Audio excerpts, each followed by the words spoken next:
Are you actually trapped in your own business? Perhaps you're still taking customer phone calls. You're chasing suppliers like a middleman between customers and suppliers, and you feel more like an employee than an actual business owner. Well, you're not alone, and I know exactly how you feel, because look at this Shopify sales dashboard here. This was me for a year in my business, and you can see that there is a little bit of a spike, but really it's just a plateau across the whole year. And the reason for this is because I was still being the one that's completely dependent for marketing, for customer service, for operations, for finance. It was all on me. And so that means that I was actually not building a business that was the freedom vehicle that I hoped to build in the first place. I was actually a prisoner to the daily tasks. So this video today, I'm going to show you exactly how I went from that position there to where I am today, with having done over 7 figures with my e-commerce business, and I now run it for just 30 minutes a day. I'm going to show you how to go from that position where you are today to where I am today. So here's some examples of where you can get yourself to when you start thinking in systems. And just so you know who I am, my name is James Erdley. I've done over 7 figures in sales. I regularly get months like this in Shopify, and this is the lifestyle images that I'm able to take now, because I'm traveling around Southeast Asia, checking in on my business like literally 30 minutes, an hour a day on average. And this is what your business can look like when you think about building in systems and thinking about processes rather than just being reactive every single day. So let me talk you through the process of how to implement this and how I can help you implement this into your business. But first, we need a reality check, because before you can actually move on to where you want to be, we need to have a real firm grip on where we are today, so we know where we're starting from. But the reality is probably this: when you first start a business, is that actually, without it feeling like a business, you probably feel like you've just given yourself a new job. And this is a picture of me here when I was in a job before I started my e-commerce business, working at a housing association with a nice high-vis jacket on. And really, when I started my business, I thought, okay, so now I've just got 2 jobs, because I was doing it alongside that one as well. I was doing all the marketing, all the support, all the operations, and that meant that my business wasn't scalable. And this might be the case for you as well. It's completely owner dependent, so we can't sell it. And ultimately, what you end up looking at day in, day out is a desk and a laptop. So we need to first of all have a mindset shift. Your business is a system. It's not a job. And therefore, with every system, there is a repeatable set of actions that create a repeatable set of results. And so when you start thinking about your business in that way, that everything is a system and everything can come to the end result of generating money, then you can start seeing your business in a completely different way and start making it run without you. So keep that in mind as I'll break this right down to what it means in an actual step-by-step guide as we go through this video. So the first thing, as I just mentioned now, we need to now accept where we are, but also accept that your business is all a repeatable system. So look at this little graph here that I think gets this systems thinking into your mind. When you're completing every single task that you do throughout your day, it all fits into a bigger machine, because ultimately your business is a money-making machine. So look at this. They've got customers coming in. It comes into your business, which is a machine that generates value for that customer, and out the back of it turns into money and profit for your business to keep growing and keep scaling.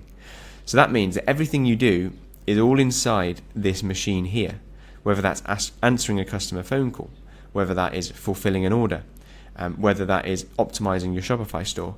In some way, shape or form, that is part of a bigger system that means that customers come in and money comes out. So when you realize that, it becomes less of these tasks that are just here, there and everywhere, reactive tasks, and you realize that everything slots into this machine that is your business.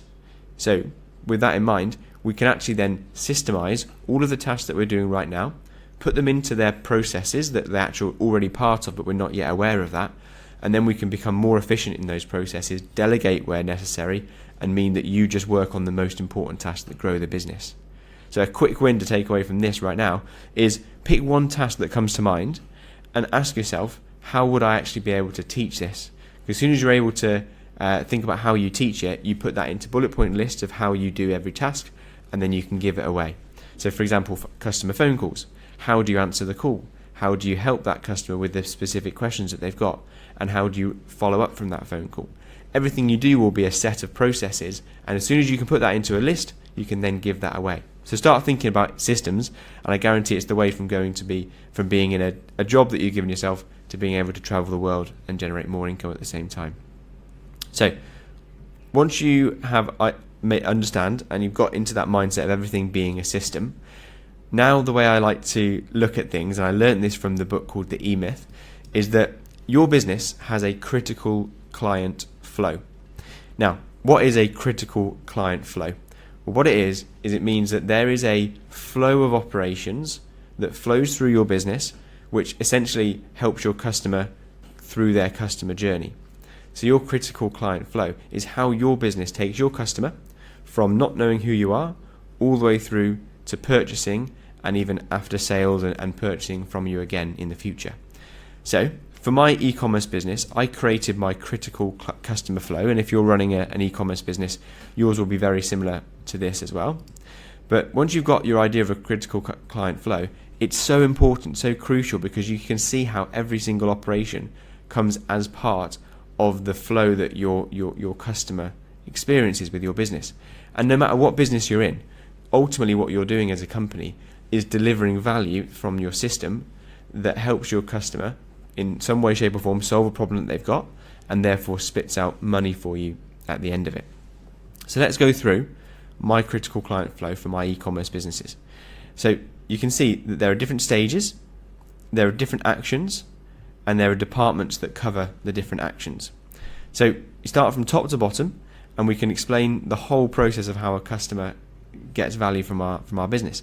So you start off with the attention stage. How do we get the attention of our customer? And this is down to marketing, and that comes from SEO, from Google PPC ads, paid ads, and Facebook ads that we're running right now.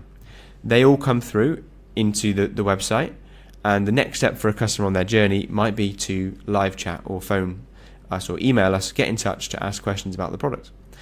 They'll view the product on the store, then the next step in their journey will be to add the product to cart, and then they'll go through the checkout journey, they'll purchase online, and then it comes through to order fulfillment, where on the back end we'll then make sure that customer receives their order, then we'll pay the supplier, and ultimately we'll deliver the product, which is a part of order fulfillment, and we'll then send a link for them to review us or refer us to a friend. And that's the whole critical client flow. And now we've got that in a single thread, we understand that all of the actions we take in some way, shape or form come as part of that critical customer flow. And if you're doing actions that don't impact this critical customer flow, then you're not really focusing on what makes a difference to value in your business. Yes, there are other actions like accounting and installing a new piece of software, but I would question every single part of this and understand if it's not doing something that directly impacts your customer flow and improves the value that you provide as a business, it shouldn't be you doing it. And there are areas of this critical customer flow that you can give away to your VAs to handle anyway. So eventually you get to a point like where I'm at myself, where I just can oversee this critical customer flow, and every single day I can look in and see how can I tweak it and improve it based on the data that we've got to keep growing and scaling the business, and also at the same time making sure I'm not the bottleneck to the business and making sure I'm out of the way of this critical customer flow so it can run without me. So I love this. When I came across this, it really changed the way I looked at my business, and I realized that everything I do as a business owner should be related to generating more sales and improving the customer experience. I should not be in the day-to-day running of the business. So if you think and you look to yourself right now, if you ask yourself a question, where am I involved that I don't need to be? There will be lots of opportunities for you to grow as a person and as a business, where you realize there's lots of opportunities where you're currently involved but you don't need to be. So think about that for yourself. Ultimately, you should be focused on the bigger picture and sales growth, not handling the day-to-day tasks. So now we've got the idea of the critical client flow in your mind, and you understand that everything is part of a flow that customers experience. We can now move on to actually taking a step back and building a business that runs itself. So here's a 5-step process that you can take away from this video to allow your e-commerce business to run itself. Step 1, first of all, become intentional with the tasks that you do, and just start task dumping. Start writing down or getting aware of every task that you take towards your e-commerce business in a day. And it's amazing, this is such a breakthrough exercise because you start to realize where you are spending time effectively and where you're wasting time. And just start writing down the actions that you've taken. Just make a bullet point list. They'll be all random initially because you've answered a call, then you've answered a live chat, then you've fulfilled an order, then you've uploaded a new product, etc., etc. Doing lots of different tasks, but just write that all down. Then start to put those tasks into the separate sections that they belong to. So there'll be clear tasks that fit as part of a larger task. So for example, when you pay a supplier for an order, that's part of the order fulfillment process, and you should start batching these tasks into separate areas. And then you can start screen recording yourself doing those larger tasks. So one of your big tasks will be order fulfillment, and you can go ahead and go through one order when it comes in and just record all of the actions that you take related to that order. And the tool that I do to do this is Loom, same tool I'm using to record this video now. But you just install Loom, make sure you pay for the paid version because it's well worth the money, and you just record yourself doing those actions, screen share, talk over the actions that you're taking, and you've got a fantastic asset there for your business so you can outsource it. Then I recommend to make sure that you're outsourcing to high quality VAs. I would use onlinejobs.ph, and I'd hire your first virtual assistant so they can take over those jobs. And because you've already documented the tasks that you do and you've recorded videos, it'll be very quick for them to start doing that. Step 4 will then be to use those videos, put them into video libraries, and use SOPs to actually train your VAs to handle these tasks completely on their own. And a few screenshots here show you how in-depth I am with this in my business. I've only got 3 main folders in our Google Drive, and all of the SOPs fit into either finance, marketing, or operations. And then I've got a Loom profile full of Loom videos that I've recorded for virtual assistants to take care of my e-commerce business for me. So then step 5, you just look at your calendar every single week, look at what you're doing, and remove the things that doesn't need your attention. Remember what we talked about before, you should only be focusing on the bigger picture and sales growth, and therefore you really shouldn't be doing anything other than the vision for the business, how you're going to grow, and getting new customers in. So remove everything that doesn't involve that. Okay, quick post-it note here. The first thing you can take away from this video today is just to take 30 minutes this week and to start task dumping. All it takes to start, 30 minutes, look at what you've done that day, start writing a list down, and get intentional about the tasks and the actions that you're taking. Okay, and then once you've taken those steps, once you've understood that your business is a system, you'll be building a business that actually serves you, but also grows faster because of it. There's this idea, this misconception that if you are not constantly running your business every single day, that it's going to slow down and it's going to plateau and not be able to grow. But what I found is actually once you build processes and you bring in people that are specialists at doing those tasks like customer service, your business will grow. And my revenue tripled about 2 months after I hired my first VA, because I was able to increase the ad spend because I knew that they were going to be able to handle the increased demand of orders and customer service, etc. And it was the biggest thing I've ever done for my business was to get outsourced and start taking a step away. And that's why I'm so passionate about helping other e-commerce business owners now to systemize and build their processes in their business and hire VAs for them so that I can help business owners go through that same transformation that I've been through, from being just a busy person to actually being an owner of a business. And that's what I help people do now. So what I love is this quote here, and it really drives home the way we should be thinking about our business. If you're doing the task, then you are the system. But if you build the process, then you own the system. And we want to be business owners here. We don't just want to be operators in a business. So, reminder, start by removing yourself from the daily operations using the 5-step task before. Then you can just focus on the growth, partnerships with suppliers, and the strategy.